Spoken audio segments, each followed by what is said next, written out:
ለኃያላኑ ኃያል ለኢየሱስ አሜን። ኢየሱስ ክርስቶስ እውነተኛ አዳኝ ነው። ኑ ወደ ኢየሱስ። ኢየሱስ ይወዳችኋል። ኢየሱስ ፍቅር ነው። ኢየሱስ ሰላም ነው። ኢየሱስ እረፍት ነው። ኑ ወደዚህ ወደሚያሳርፈው ወደ ኢየሱስ እንጋብዛችኋለን። እኛ ግን የተሰቀለው ክርስቶስን እንሰብካለን። ምክንያቱም ለእኛ ሲል ደሙን በመስቀል ላይ አፍስሶ የዘላለምን ሕይወት የሰጠን ኢየሱስ ብቻ ነው።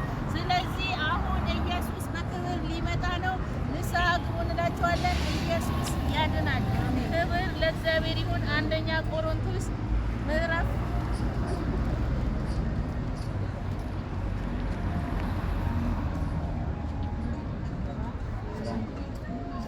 12 ከቁጥር 1 ጀምሮ አነባለሁ። ስለ መንፈሳዊ ነገር ወንድሞች ሆይ ታውቁ ዘንድ እወዳለሁ።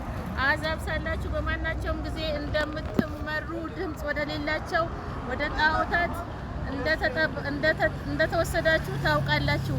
ስለዚህ ማንም በእግዚአብሔር መንፈስ ሲናገር ኢየሱስ የተረገመ ነው የሚል እንደሌለ በመንፈስ ቅዱስም ካልሆነ በቀር ኢየሱስ ጌታ ነው ሊል አንድስ እንኳን እንዳይቻል አስታውቃችኋለሁ ይላል። ኢየሱስ እውነት ነው፣ የጌቶች ጌታ ነው፣ የኃያላን ኃያል ነው፣ የነገስታት ንጉስ ነው።